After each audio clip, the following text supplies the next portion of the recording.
pemirsa, Anda kembali menyaksikan Kominfo Newsroom. Pemirsa, Perserikatan Bangsa-Bangsa pada tahun 2020 menempatkan Indonesia sejajar atau setara dengan beberapa negara maju dalam perolehan nilai baik atas Indeks Keterbukaan Data Pemerintah. Lalu pada 2023, Kementerian Kominfo juga meraih Anugerah Keterbukaan Informasi Publik dari Komisi Informasi Pusat. Walau demikian, sejumlah kendala informasi antara masyarakat dan juga badan publik di daerah atau di pedesaan khususnya di daerah 3T masih terus didorong dan diupayakan karena keterbukaan informasi ini merupakan hak semua warga negara Indonesia. Dan untuk membahas sejauh mana perkembangan keterbukaan informasi publik di Kalimantan Utara, sudah hadir bersama kami langsung di studio GPR TV Jakarta dengan Bapak Fajar Bentari selaku Ketua Komisi Informasi Provinsi Kalimantan Utara. Kita sapa terlebih dahulu. Selamat malam Pak Fajar, bagaimana kabar hari ini? Sehat, selamat malam Pak Bilkis. Alhamdulillah masih sehat sampai detik ini. Sehat selalu ya Sehat Pak, selalu, insya Allah. Baik, Pak Fajar, terkait dengan keterbukaan informasi publik mempunyai peran besar begitu Pak untuk meningkatkan pemahaman, pengetahuan, dan keterlibatan masyarakat dalam adanya perumusan sebuah kebijakan. Nah, dalam 5 tahun terakhir ini, bagaimana kiranya Diskominfo Kaltara melihat adanya perkembangan keterbukaan informasi publik di Kalimantan Utara itu sendiri Pak? Ya, sejauh ini tentu kalau berhubungan dengan keterbukaan informasi publik ya syukurnya dengan hadirnya Komisi Informasi tentu turut membantu, berpartisipasi, berkontribusi dalam membantu kerja-kerja Diskominfo dalam penanganan pelayanan keterbukaan informasi. Nah, kemudian ya sejauh ini sudah lumayan berhasil ya. Sudah banyak yang dilakukan upaya-upaya pemerintah, tetapi lagi-lagi tentu untuk menjangkau khususnya daerah 3T ini kan tentu harus didukung dengan anggaran. Ya tentu daerah juga memiliki keterbatasan anggaran untuk sampai ke sana. Apalagi Kaltara ini menjadi salah satu tapal batas Indonesia dengan negara lain. Kalau di Kalimantan Utara itu Malaysia. Malaysia, baik.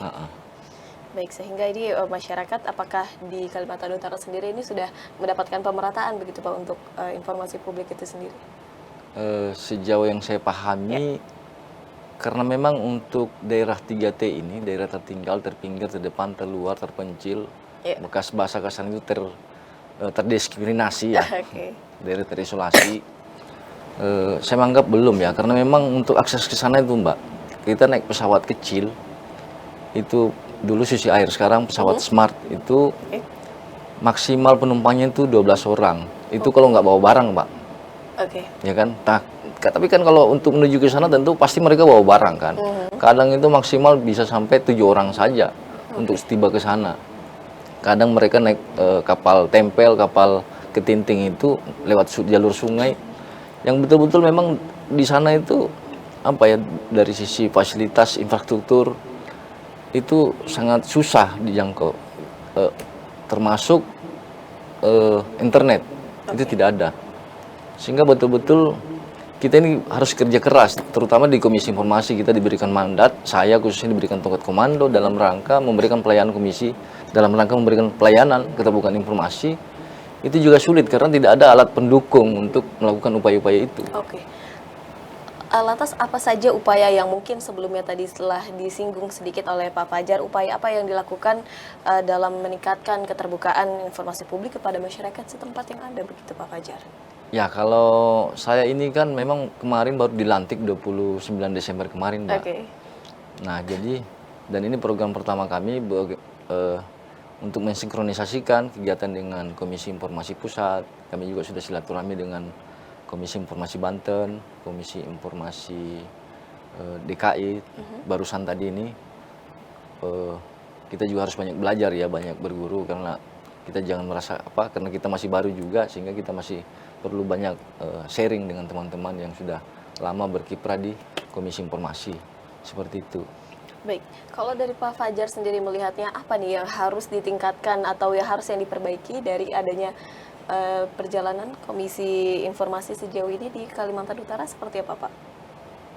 Ya, harapan kami, saya selaku Ketua Komisi Informasi dalam hal ini tentu sangat berharap perhatian, atensi dari para stakeholder yang ada, para pemangku jabatan untuk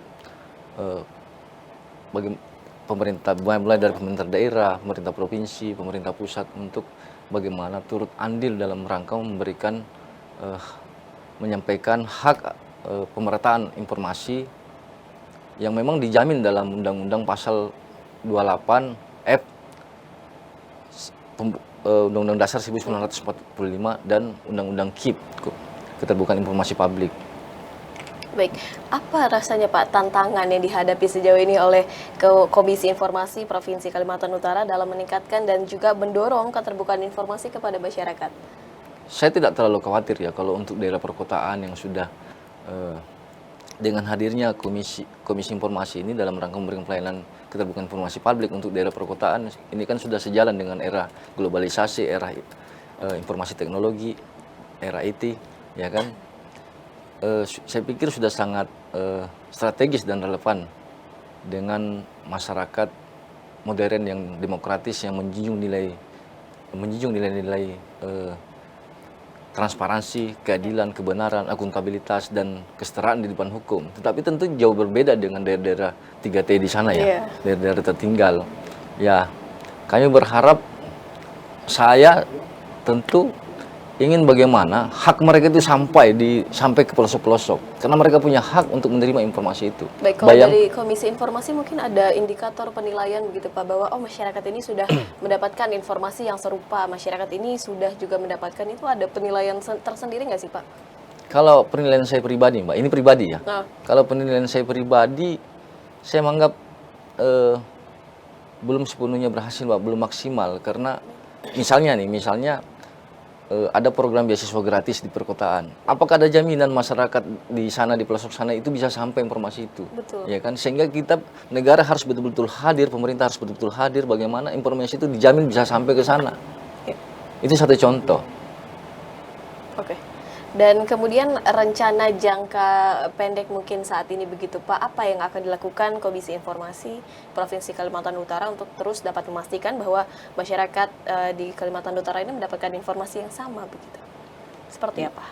Program langkah awal ini kita di Kemilan saya Mbak, kita rencana ada program talk show, program atau podcast ya kan yang kita rencana mau buat ini, supaya masyarakat juga bisa melihat langsung, kita bisa mengundang para stakeholder yang ada, karena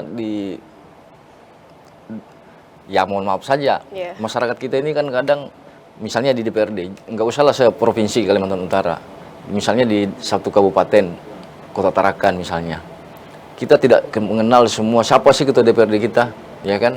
Nggak kenal nama-namanya mereka, siapa kepala dinasnya mereka, apa yang sudah dikerjakan oleh mereka. Nah ini kan butuh dibuka semua Mbak. Kita memperkenalkan mereka, kita undang satu persatu. Masyarakat harus mengenal siapa DPRD-nya. Seperti itu Mbak. Dilakukan sosialisasi Pak, begitu ya. Mungkin ada. Jadi tidak hanya sebatas 5 tahunan, tetapi 5 tahun kemudian menghilang. Ya kan? Kita harus memperkenalkan pada masyarakat, ini loh yang duduk di DPRD, kursi DPRD di dinas-dinas.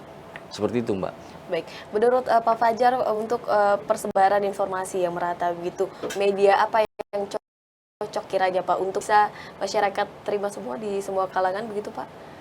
Mungkin selain tadi sudah diadakan adanya talk show atau podcast, itu akan disiarkan di kanal YouTube Komisi Informasi mungkin begitu Pak? Seperti itu. Dan kita akan banyak melibatkan media-media online, bekerja sama, bermitra untuk melakukan upaya-upaya sosialisasi bahwa jadi Komisi Informasi ini Mbak, banyak orang yang tidak tahu. Bahkan ada yang pejabat yang tidak bisa membedakan, menganggap bahwa Komisi Penyiaran katanya.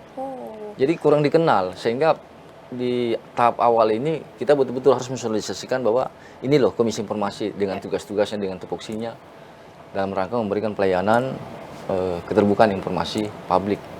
Baik, sehingga ini menjadi pekerjaan yang besar juga begitu ya Pak, pekerjaan PR yang besar bagi Komisi Informasi ini untuk mensosialisasikan diri kepada masyarakat, begitu untuk mengenalkan diri kepada masyarakat. Nah, bagaimana dari Komisi Informasi sendiri ini mengenalkan program-programnya kepada masyarakat begitu Pak? Sejauh ini seperti apa sih Pak? Sejauh ini kita baru berapa hari berjalan nih Mbak, semenjak kami dilantik 20 Desember kemarin, dan ini Ini berarti baru pertama kalinya nih Pak dibentuknya Baru ada pertama, Komisi Mbak. Informasi Baik. Baru pertama, dan saya kebetulan terpilih menjadi ketua. Dan kemarin hasil pleno, hasil rapat, kita coba untuk harus banyak belajar Mbak ya, karena kita masih baru. Harus banyak belajar di Komisi Informasi Pusat. Ya kemarin, makanya kita kesini ini dalam rangka untuk Studi sharing, banding, presentasi, begitu ya, Pak? Oke. ya semacam studi banding lah. Tapi tentu lebih kepada harus banyak berguru apa sih, dan sinkronisasi Mbak ya, sinkronisasi terkait program kita ke depan dengan Komisi Informasi Pusat seperti itu. Baik, tentunya nantinya ketika ingin membuat kebijakan ataupun regulasi ini menyesuaikan dengan kebutuhan yang ada di masyarakat sendiri, begitu ya Pak. Lantas apa nih harapan dari Pak Fajar terkait dengan adanya Komisi Informasi Provinsi Kalimantan Utara yang dimana Pak Fajar ini dipilih untuk menjadi ketuanya? Ya harapan saya Mbak, tantangan yang paling besar menurut saya, karena kan kalau di Kalimantan Utara ini Mbak, sangat banyak daerah-daerah 3T. Betul. Itu tantangan terbesar menurut saya. Dan Kalimantan tuh luas ya Pak, yang luas Mbak. Ya. Jadi ada 4 kabupaten, beda dengan Kota Tarakan, hanya satu kota di sana di Kalimantan Utara. Hanya Kota Tarakan itu satu daratan saja. Tetapi tentu berbeda dengan daerah-daerah kabupaten yang banyak harus ada yang harus naik pesawat kecil, yang naik pesawat ketinting, yang jauh dari akses internet. Sehingga ya itulah menjadi tantangan besar kami, bagaimana hak mereka itu bisa tersalurkan, bisa sampai. Seperti itu Mbak. Baik, sejauh ini bagaimana respon atas kerjasama yang mungkin akan segera terjalin begitu Pak? Baik oleh pemerintah daerah setempat dan juga dengan pemerintah pusat, bagaimana respon dari kementerian ataupun lembaga tersebut begitu Pak? Ketika ingin menjajakan adanya kerjasama begitu mungkin? Kalau dengan kami belum pernah menyinggung soal itu Mbak ya, berbicara terkait itu dengan pemerintah pusat.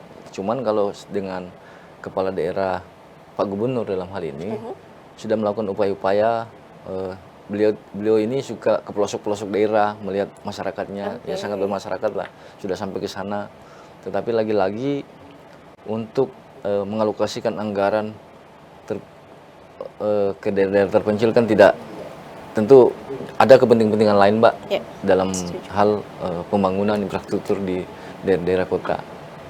Baik. Ya harapan kami ya butuh dorongan juga, dukungan dari pemerintah pusat bagaimana hak mereka ini bisa, hak masyarakat di daerah terpencil, karena ini kan menjadi kewajiban negara juga.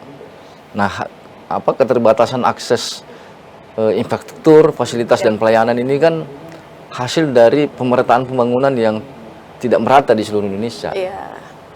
Baik, sehingga dapat disimpulkan Pak Fajar bahwa baik dari infrastruktur, kemudian juga dari sumber daya manusianya ini masih perlu ditingkatkan lagi begitu ya Pak ya, dengan bersosialisasi, dengan studi banding, dengan mungkin lembaga dan juga pemerintahan yang sudah ada begitu ya Pak Fajar. Betul, kalau kita bicara infrastruktur, kesehatan, ekonomi kan tentu harus berangkat dari informasi dulu Mbak. Betul. Ya kan, harus berangkat dari situ.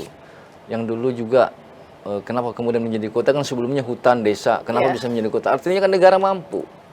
Kenapa dari daerah 3T ini kok sampai sekarang masih tertinggal? Faktanya bahwa banyak sudah perkotaan. Dan kota-kota ini kan berangkat dari desa juga. Tapi bisa. Kenapa daerah yang sekarang yang masih 3T ini kok nggak bisa gitu? Nah ini kan sebuah pertanyaan besar Mbak. Ada apa? Baik, kesenjangan-kesenjangan tersebut tentunya harus segera dirapatkan begitu ya Pak, sehingga semua masyarakat mendapatkan keadilan yang sama. Terima kasih banyak sekali lagi Pak Fajar Mentari selaku Ketua Komisi Informasi Provinsi Kalimantan Utara. Semoga juga program-program yang tengah digalakan ini dapat berjalan dengan lancar Pak, agar masyarakat bisa mendapatkan informasi dengan rata. Sekali lagi terima kasih banyak Pak Fajar, salam sehat selalu Pak. Terima kasih sudah berkunjung ke GPR TV Pak. Selamat malam. Selamat malam. Dan pemirsa, kami akan kembali dengan beragam informasi lainnya. Tetaplah bersama kami dalam Kominfo Newsroom.